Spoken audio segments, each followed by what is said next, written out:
José Bové, bonjour. Je rappelle que Bonjour. vous êtes député européen des Verts Alliance Libre Europe. Hier a débuté en Espagne le procès de 9 responsables politiques et associatifs aussi catalans qui ressemble fortement, on va en parler, à un procès politique.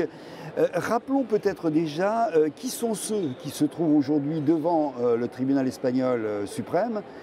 Après, rappelons-le aussi, avoir passé 14 mois en prison, en détention préventive. Qui sont exactement les accusés actuellement? Alors, les prévenus, puisqu'ils ne sont pas encore condamnés, oui. Hein, même si on a beaucoup de choses à craindre.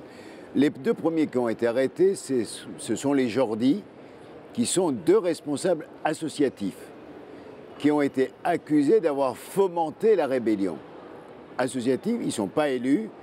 Il y en a un qui est dans la culture, l'autre qui est dans les grandes associations associatives catalanes. Ils ont été arrêtés les premiers. Puis ensuite ont été arrêtés les membres du gouvernement qui avaient été élus, donc issus du vote de l'Assemblée territoriale catalane, donc plusieurs ministres, dont 2 anciens députés du Parlement européen, Oriol Junqueras et Raúl Romeva, puis ensuite la présidente du Parlement.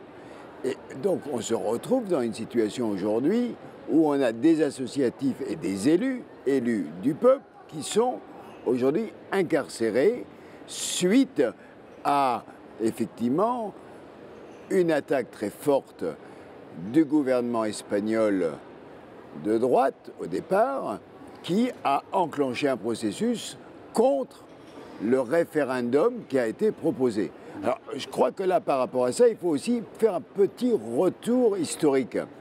Pourquoi est-ce que les Catalans ont été dans cette situation d'amener ce référendum, de le pousser? C'est qu'en 2005-2006, il y a eu des négociations entre l'État espagnol et la Catalogne pour lancer un processus d'autonomie renforcée tel que ça peut exister en Allemagne, dans le cas de l'Allemagne fédérale, etc.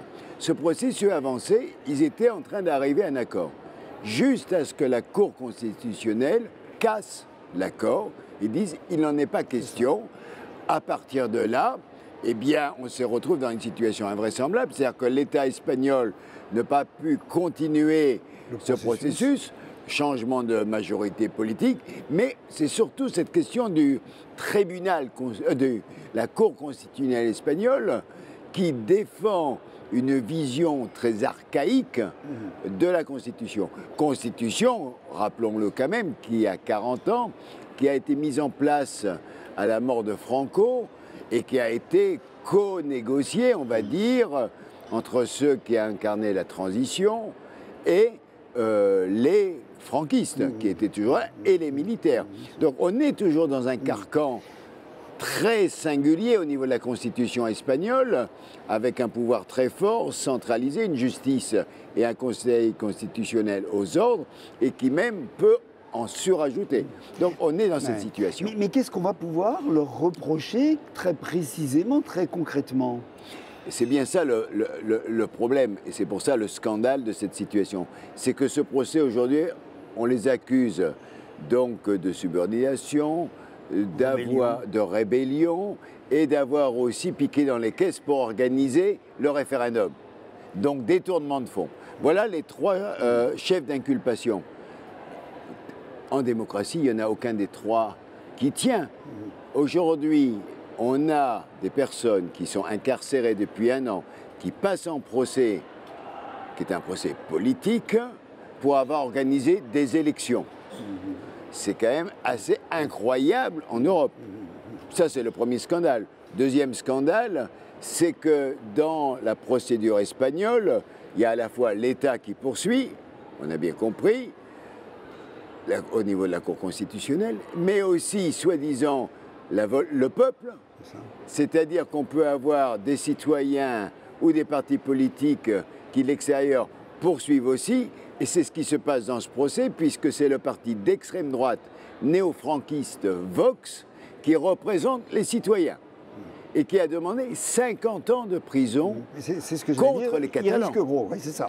Donc aujourd'hui, la moyenne, ça va de 12 ans jusqu'à 25 ans, mais Vox voudrait aller encore plus loin et les faire condamner et utiliser ce procès à Madrid dans le cadre des prochaines élections espagnoles qui vont avoir lieu au mois d'avril, fin avril certainement, 15 jours, 3 semaines avant les élections européennes. Disons-le, en plus, il n'y a jamais eu de violence, il n'y a jamais eu d'appel à la violence des personnes qui se trouvent aujourd'hui sur le banc des accusés. Il n'y a aucun moment. À aucun moment.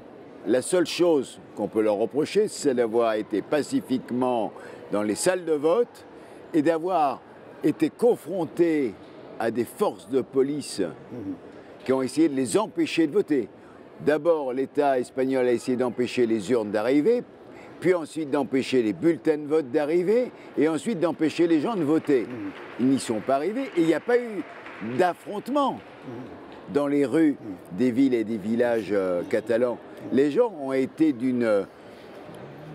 comment on pourrait dire ça, d'une exemplarité extraordinaire. C'est-à-dire qu'ils ne sont pas tombés dans le panneau de la provocation policière. Il y a eu plus de 1000 blessés quand même, sans qu'il y ait de réaction en face.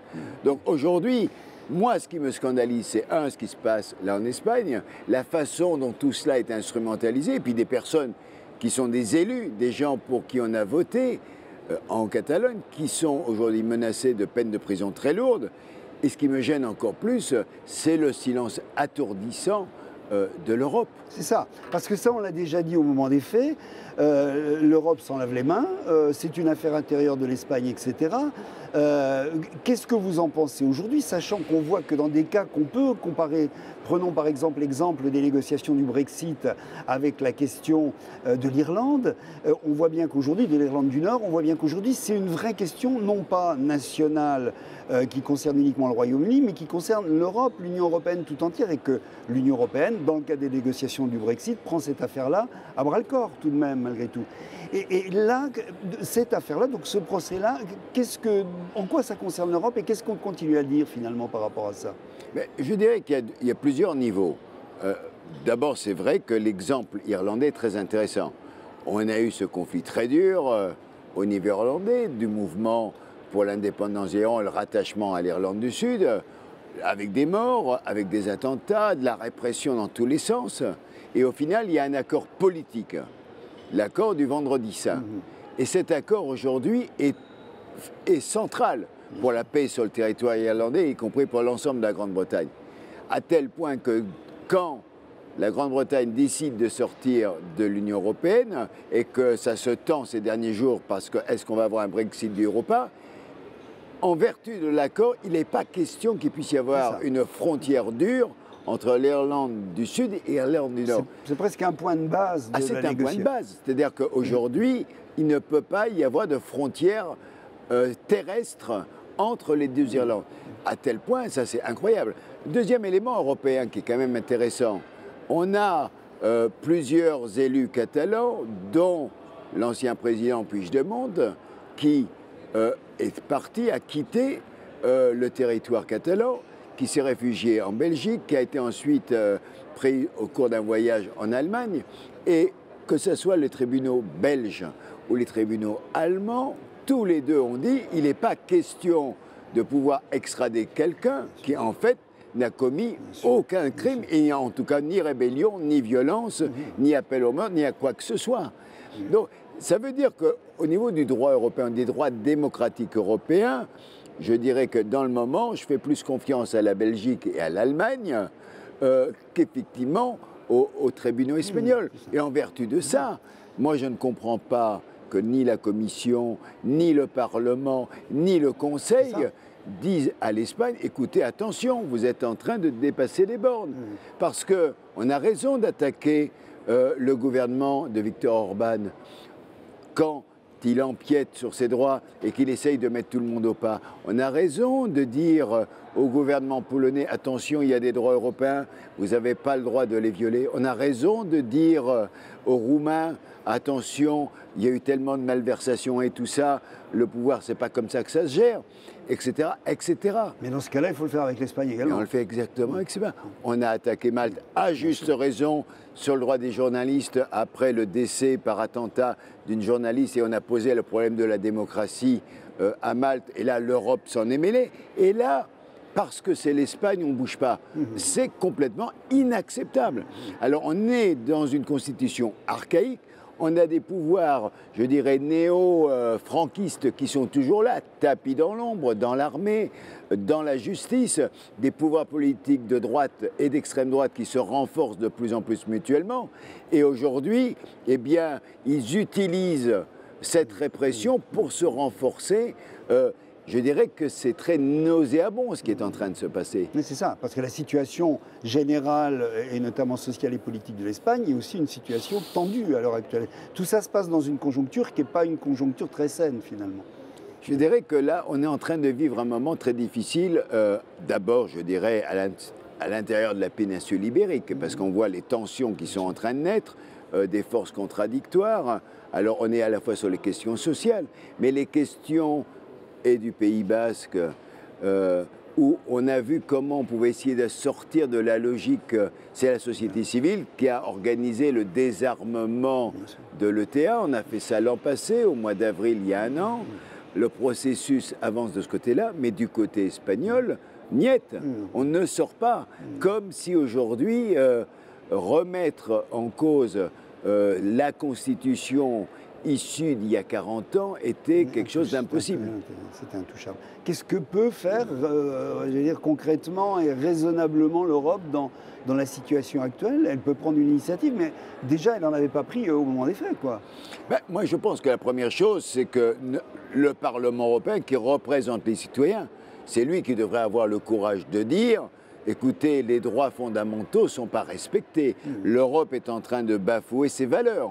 On va voter dans 2 mois, 3 mois, et on a un pays qui ne respecte pas les valeurs, qui incarcère des gens élus, qui empêche les gens de voter. » Quand on a un problème politique, et c'est un vrai problème politique, comment il se résout? Il se résout par l'incarcération, il se résout par le débat politique. C'est le débat politique. Sinon quoi? Qu'est-ce qui va se passer? Ces gens vont aller en prison? On voit bien que c'est intenable cette situation-là. Ils vont faire des recours devant la Cour européenne des droits de l'homme. Mais je suis certain qu'ils vont gagner ces procès. Donc, est-ce que l'État espagnol va les libérer? J'en sais rien. Mais ça se pose là quand même la situation.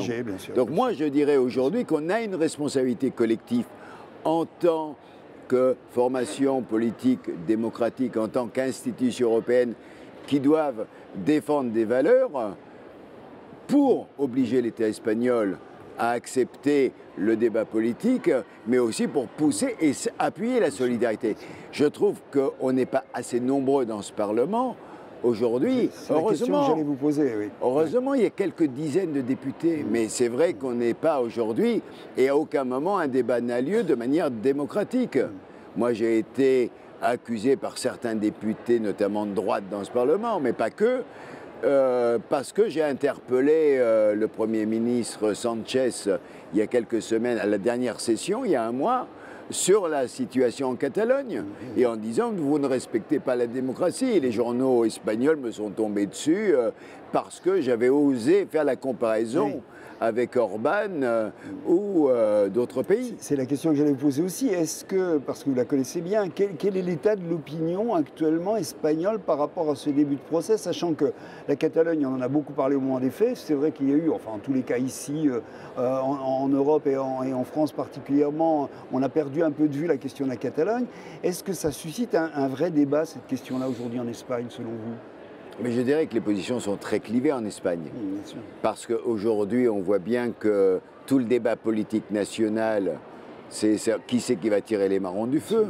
Donc on voit le Parti populaire qui, puisque le gouvernement Sanchez tombe parce qu'il n'a pas pu voter le budget, donc il va y avoir des élections législatives. Donc je dirais que les personnes qui sont aujourd'hui incarcérées et jugées sont les otages de la bataille politique. Mais la bataille politique au niveau national, pas du tout d'une réflexion sur les institutions, sur la Constitution.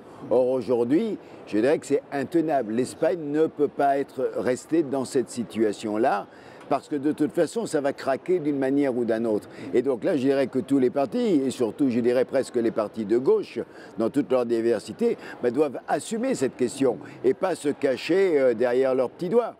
Aujourd'hui, exiger la libération inconditionnelle de tous les prisonniers, ça doit être une valeur fondamentale. Toute personne qui me dit oui, mais vous comprenez, ça ne va pas. Ce ne sont pas des prisonniers de droit commun, ce sont des prisonniers politiques qui sont là uniquement pour avoir défendu leurs idées. Qu'on soit d'accord ou pas avec leurs idées, peu m'importe. Mais aujourd'hui, on ne peut pas incarcérer des gens parce qu'ils ont défendu des idées politiques et qu'ils ont essayé de les faire valoir, non pas par la force, mais demandant aux gens de se prononcer. Et en même temps, ceux qui ont fait ça et qui sont aujourd'hui incarcérés, ils l'ont fait parce qu'ils ont été élus pour ça. C'est-à-dire que quand ils ont été élus, ils ne sont pas cachés aux gens. Quel était leur programme? Les gens les ont élus pour appliquer ce programme. Donc, ils l'ont mis en œuvre. Et aujourd'hui, ils sont incarcérés. Donc, c'est vraiment des prisonniers politiques, des prisonniers qui doivent être pris en main par les associations internationales de défense des droits de l'homme. Et que l'Europe se mouille aussi dans cette affaire-là. Parce que c'est... Merci José Bové, merci, à bientôt. Merci à toi. Au revoir.